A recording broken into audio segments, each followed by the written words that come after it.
Bismillahirrahmanirrahim. Assalamualaikum warahmatullahi wabarakatuh. Alhamdulillahirrahmanirrahim. Wabihi nasta'inu ala umuri dunya waddin. Salatu wassalamu ala asrofil anbiya wal mursalin Sayyidina wa maulana Muhammadin wa ala alihi wasallam. Oke teman-teman, tidak usah lama-lama. Kita dari kelompok 9 ya, kita akan melakukan presentasi yang akan membahas constructing and using presentational aid, yang memiliki arti membangun dan menggunakan alat bantu presentasi. Dan di sini saya tidak sendiri, karena di sini saya bersama kelompok saya. Yang pertama ada Alfiansyah Husin dan ada Rofifa dengan NIM yang tertera di atas ini. Baik, tidak perlu lama-lama. Yang pertama, presentasi ini akan dibawakan oleh Alfiansyah Husin yang akan membahas tentang jenis alat bantu presentasi. Baik, di sini saya akan menjelaskan tentang poin-poin pada bab kali ini. Yang pertama yaitu jenis-jenis alat presentasi, alat bantu presentasi. Sebelum kita dapat memilih alat bantu presentasi yang mungkin ingin kita gunakan untuk pidato, tentu kita harus memahami terlebih dahulu berbagai jenis alat bantu yang dapat kita pilih. Yang pertama yaitu objek sebenarnya. Objek sebenarnya kata lain bisa disebut dengan benda asli, objek sebenarnya, benda asli atau objek asli. Objek sebenarnya adalah sampel fisik dari ide yang akan kita komunikasikan. Benda mati menjadi alat bantu visual yang baik jika yang pertama yaitu cukup besar untuk dilihat oleh semua penonton.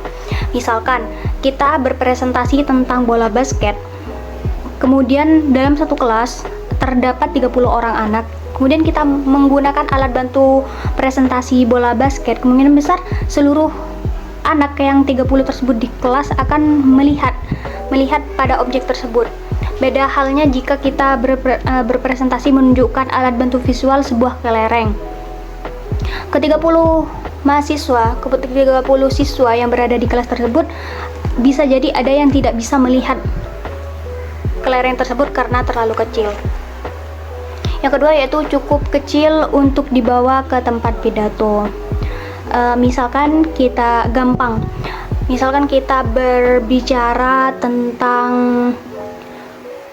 menjelaskan tentang sebuah lemari, tidak mungkin kita membawa lemarinya secara langsung. Kita bisa menggunakan miniatur dan lain sebagainya. Yang ketiga yaitu cukup sederhana untuk dipahami secara visual. Dan yang keempat aman. Yang nomor 4 tentu kita harus menggunakan alat bantu presentasi yang aman tanpa membuat kita terganggu ataupun terluka. Selanjutnya yaitu adalah model. Ketika ukuran objek tidak sesuai, terlalu rumit untuk dipahami secara visual, berpotensi tidak aman atau tidak dapat dikendalikan, model objek dapat menjadi alat bantu visual yang efektif. Model adalah versi 3 dimensi yang diperkecil atau diperbesar dari objek aktual yang dapat disederhanakan untuk membantu pemahaman. Misalkan ya, model itu menjadi contoh. Misalkan kita berpresentasi tentang jembatan, tidak mungkin kita langsung membawa jembatannya secara nyata karena itu terlalu besar. Maka kita bisa menggunakan miniatur dari jembatan. Contoh yang kecil, misalkan kita berpresentasi tentang bakteri, kemungkinan besar kita tidak bisa menunjukkan bakterinya secara langsung karena itu terlalu kecil, maka kita harus menggunakan alat yaitu mikroskop. Seperti itu. Selanjutnya adalah foto. Jika diperlukan reproduksi materi yang tepat, foto diam dapat menjadi alat bantu visual yang sangat baik. Dalam pidato tentang senjata pintar, foto sebelum dan sesudah situs target akan efektif dalam membantu audiens memahami para audiens.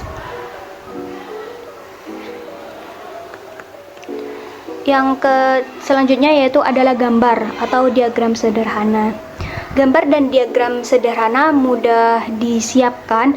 Jika Anda dapat menggunakan kompas, garis lurus, dan pengukur, Anda dapat menggambar dengan cukup baik untuk menyiapkan diagram sederhana. Anda dapat menggunakan program penggambar komputer dasar untuk menyiapkan gambar yang sama.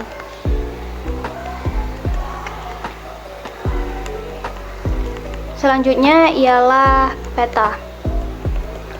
Tentu jika kita berbicara ataupun kita mempresentasikan tentang wilayah-wilayah, akan lebih baik jika kita menggunakan peta sebagai alat bantu visual kita agar mempermudah seseorang, karena seseorang tidak akan mungkin tahu akan jalan-jalan, jalur-jalur yang ada di dunia ini. Maka dengan bantuan peta kita bisa maka dengan adanya peta menjadi alat bantu visual yang efektif. Selanjutnya adalah bagan. Bagan adalah representasi grafis yang menyaring banyak informasi dan menyajikan kepada audiens dalam format visual yang mudah ditafsirkan.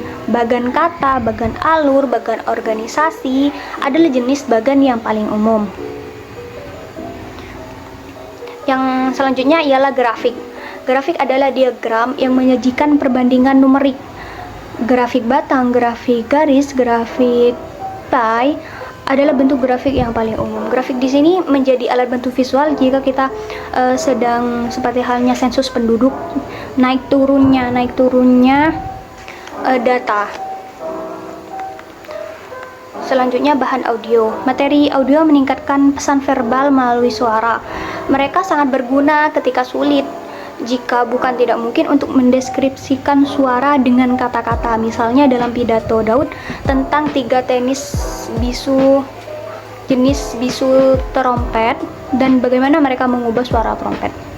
Misalkan lagi contoh lagi, jika kita berpresentasi atau berpidato tentang olah vokal, maka tidak semua orang bisa menggunakan olah vokal, maka kita bisa menggunakan alat bantu presentasi berupa audio seperti MC model kewisuda, MC model protokoler, dan lain sebagainya.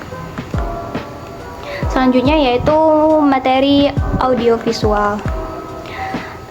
Di sini kita dapat menggunakan klip pendek dari film atau video untuk mendemonstrasikan konsep atau proses dan untuk memaparkan audiens kepada orang-orang penting. Misalnya dalam pidatonya tentang penggunaan robot dalam produksi mobil, Chad yang bekerja sebagai teknisi di pabrik Ford setempat menayangkan klip video berdurasi 30 detik tentang mobil yang sedang dicat di bilik cat robot.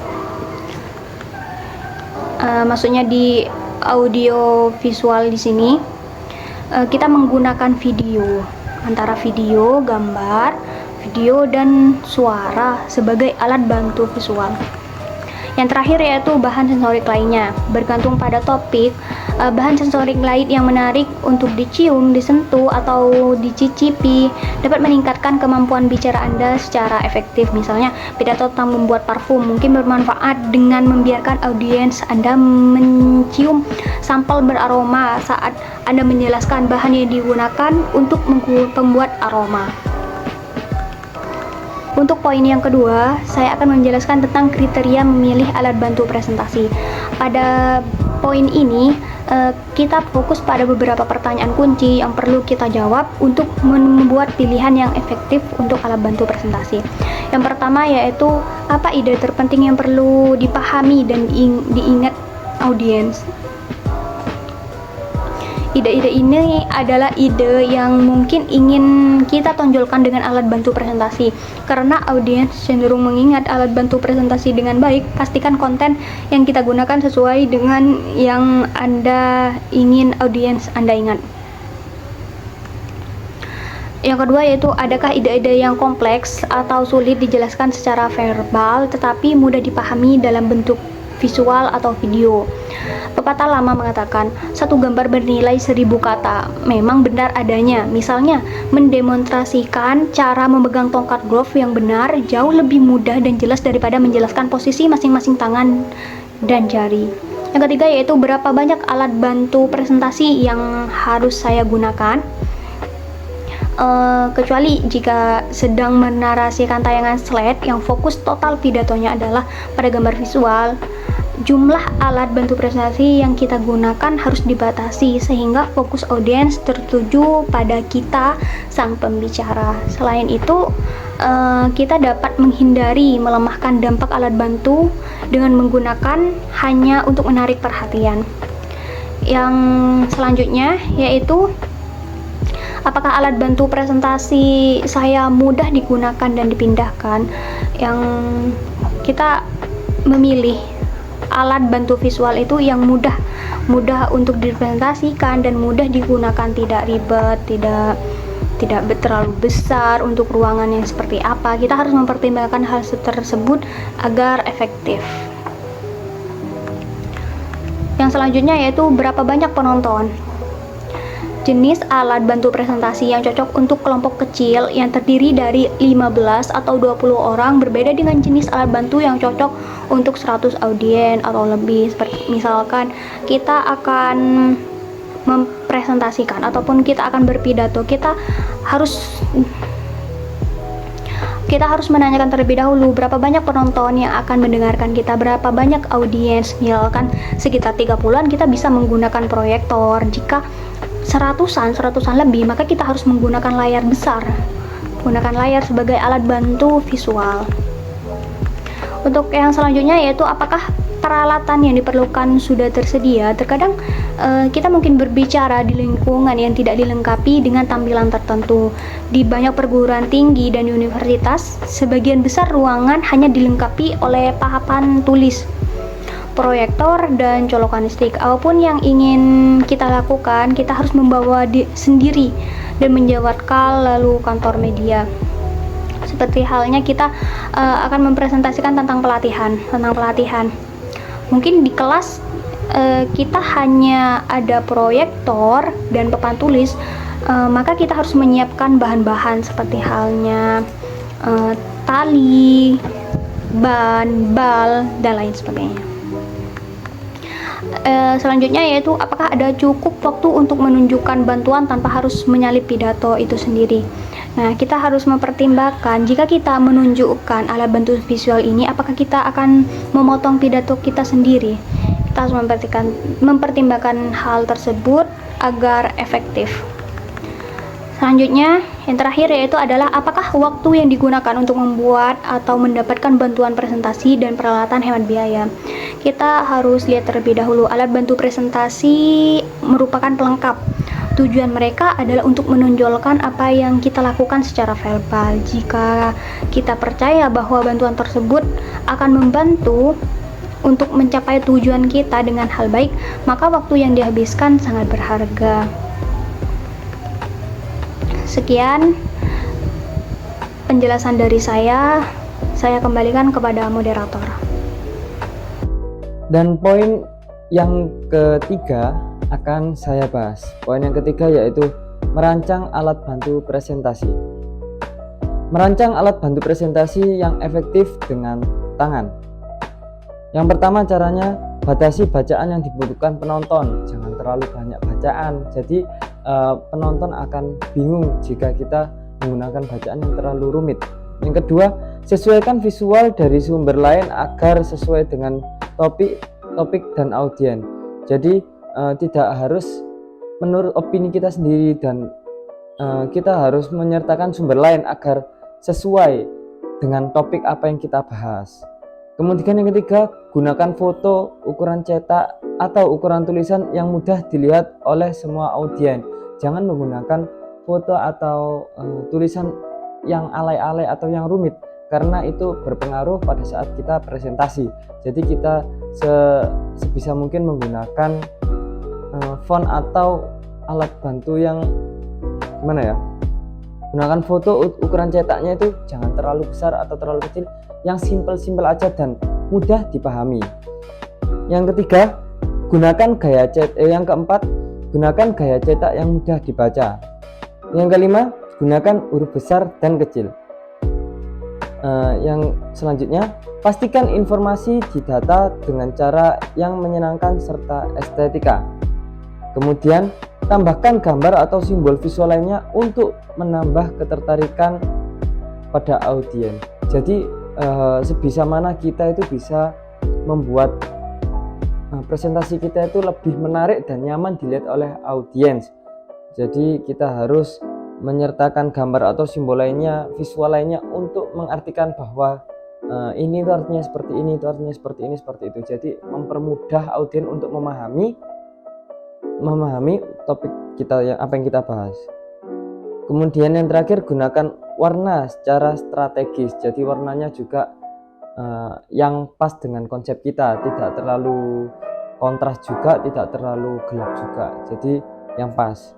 Merancang alat bantu presentasi yang efektif menggunakan perangkat lunak. Nah, yang tadi menggunakan dengan tangan, yang ini perangkat lunak. Rencanakan alat bantu Anda sebelum memulai menggunakan perangkat lunak yang pertama. Kemudian batasi jumlah visual yang Anda buat. Kemudian yang ketiga, gunakan daftar berpoin untuk menyajikan informasi tambahan. Selanjutnya, gunakan font yang mudah dibaca dan enak dipandang. Selanjutnya, gunakan font 30 poin atau lebih. Kemudian, pertimbangkan warna dengan hati-hati seperti apa yang saya sampaikan di presentasi tadi. Kemudian, tetap sederhana itu maksudnya simple. Nah, mungkin begitu saja apa yang bisa saya sampaikan. Untuk selanjutnya, poin yang keempat akan dibahas oleh Mbak Rofifa, yaitu mengenai metode untuk menampilkan alat bantu presentasi. Baiklah, terima kasih atas waktunya. Selanjutnya saya akan melanjutkan presentasi tadi, yaitu saya mau menjelaskan tentang metode untuk menampilkan alat bantu presentasi. Seringkali ketika kita mempresentasikan apa yang kita bawa materinya, alangkah lebih baiknya kita bisa menggunakan alat bantu. Nah, metode untuk menampilkan alat bantu ini sangat bervariasi ya, dan juga memerlukan beberapa jenis yang persiapannya juga lebih matang. Ada yang menggunakan persiapan yang lebih mudah, ada juga yang menggunakan jumlah pelatihan khusus untuk mendapatkan hasil yang efektif. Beberapa metode yang bisa kita gunakan untuk alat bahannya yaitu yang pertama ada papan poster. Papan poster ini merupakan metode yang termudah untuk menampilkan sebuah gambar, foto, peta maupun grafik yang mana kita bisa menempelkannya langsung di papan tulis maupun di dinding. Selanjutnya itu adalah whiteboard atau papan tulis. Nah, ini biasanya papan tulis ini digunakan seorang pembicara yang pemula ya. Biasanya menggunakan metode dengan cara menulis di papan tulis ini untuk membantu mereka dalam menyampaikan presentasinya. Terkadang papan tulis ini juga bisa disalahgunakan. Terkadang seorang pembicara juga menggambarkan materi yang rumit sehingga audiens kurang paham dengan materi yang dijelaskan. Jadi alangkah lebih baiknya ketika menggunakan papan tulis ini kita menyampaikannya dengan pembawaan yang secara jelas, ringkas dan juga padat gitu. Selanjutnya itu adalah flip chart, yang mana ini merupakan sebuah selembar kertas yang mana dipasang di atas kuda-kuda. Biasanya ini terdapat di dalam presentasi dalam perkantoran seperti itu.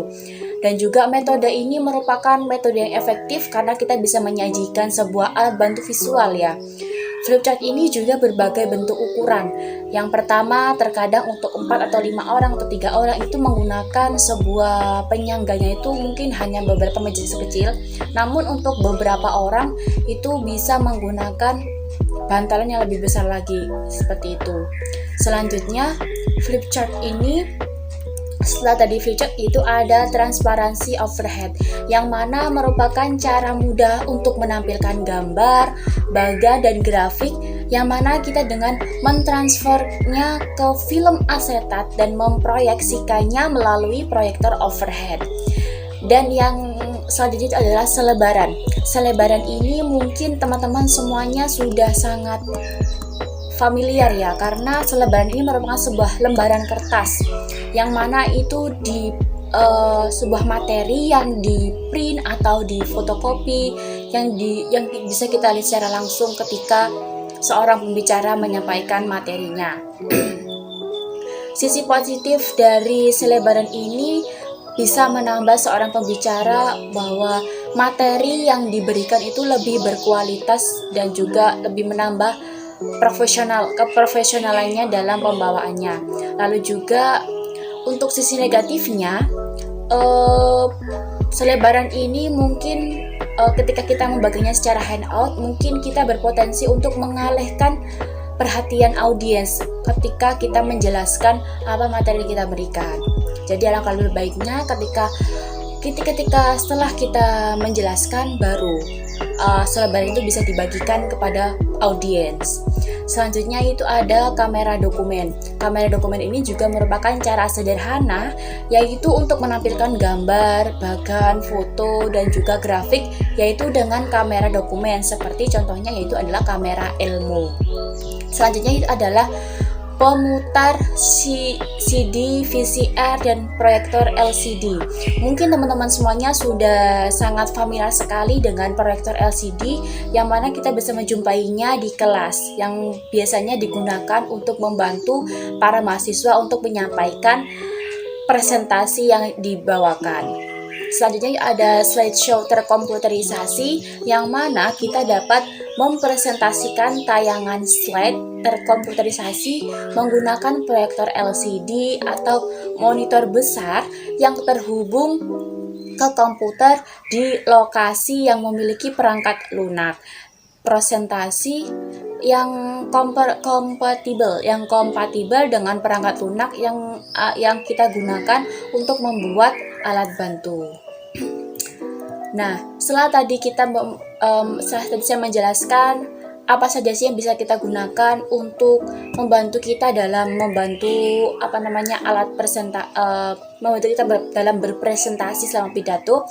Selanjutnya juga ada beberapa pedoman yang mana bisa kita gunakan pedoman dalam menggunakan alat bantu presentasi selama berpidato.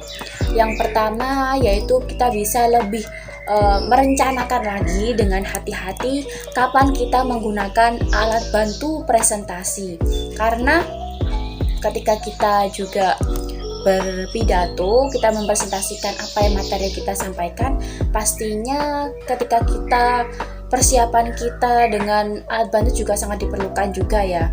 Dan juga saat kita melatih pidato kita juga harus bisa menunjukkan garis besar kapan dan bagaimana alat dan juga alat bantu presentasi ini kita gunakan.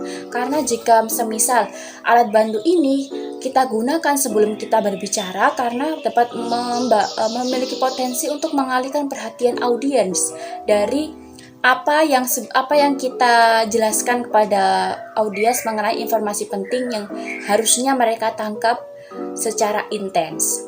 Selanjutnya yaitu yang kedua, bisa kita posisikan alat bantu presentasi dan peralatan audiovisual sebelum memulai pidato Anda.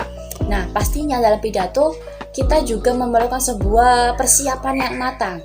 Nah, memposisikan alat bantu presentasi ini juga merupakan salah satu persiapan kita dalam berpidato juga, karena juga meluangkan waktu dalam kita sebelum kita presentasi kan juga menambah kita itu lebih percaya diri dan lebih matang dalam kita menyampaikan materinya seperti itu. Dan juga secara otomatis kita lebih dipandang secara lebih profesional dan juga kita bisa terlihat lebih menguasai alat bantu tersebut. Dan yang ketiga yaitu kita bisa perlihatkan atau mainkan alat bantu presentasi hanya saat membicarakannya. Ketika kita mempresentasikan materi yang kita bawakan menggunakan alat bantu tersebut kan juga bisa menambah sebagai poin plus ya, karena kita juga bisa menambah audiens tersebut, kita menarik audiensnya gitu. Tapi juga tetap kita menggunakannya dalam porsi yang wajar, kita tidak berlebihan, kita juga menggunakannya tidak terus menerus lah, kita tetap menyampaikan materi secara intens.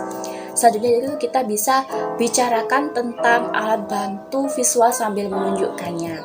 Contohnya ketika kita sudah menjelaskan, kita bisa menengok ke dalam kelas nih ya, kita bisa sambil kita menjelaskan dulu, baru kita menengok ke proyektor yang di belakang yang sudah kita siapkan tadi. Kita menengok, otomatis audiens akan melihat apa yang kita tengok, apa yang kita lihat, seperti itu. Dan yang kelima yaitu kita bisa bicaralah dengan audiens Anda, bukan dengan alat bantu visual. Otomatis juga kita itu sebisa mungkin juga kita itu berbicara dengan audiens saja, dan juga bukan hanya kita melihat pandangan kita hanya melihat alat bantu saja, tapi kita juga harus tetap juga pandangan kita menjaga pandangan kontak kita ke audiens tersebut. Lalu yang keenam, kita bisa memperagakan alat bantu visual sehingga semua penonton dapat melihatnya. Karena memperagakan alat bantu visual ini juga bisa dengan kayak kita memposisikan jauh dari tubuh kita, kan kita mengarahnya ke penonton, itu juga menambah penonton bisa melihat lebih intens apa alat bantu yang kita bawa, seperti itu. Yang terakhir yaitu kita bisa hindari melewati benda-benda yang berada di sekitar penonton. Nah, ketika orang-orang melihat, membaca dan menangani dan memikirkan, otomatis mereka juga memegang. Jadi sementara mereka sibuk, lebih baiknya kita mengantisipasinya ya. Contohnya tadi sudah saya jelaskan, ketika misalnya kita menggunakan alat bantu selebaran, jadi alangkah lebih baiknya kita membagikannya setelah kita berpidato, bukan selama kita berpidato. Itu tadi sudah saya jelaskan, saya kembalikan lagi kepada moderator kita. Baik, saya ucapkan terima kasih untuk Mbak Rofifa atas presentasinya. Kemudian saya akan membahas mengenai kesimpulan dari presentasi kita pada hari ini. Untuk kesimpulannya, yaitu alat bantu presentasi memungkinkan audien untuk melihat serta mendengar informasi. Mereka berguna ketika membantu anggota audien untuk memahami atau mengingat informasi penting.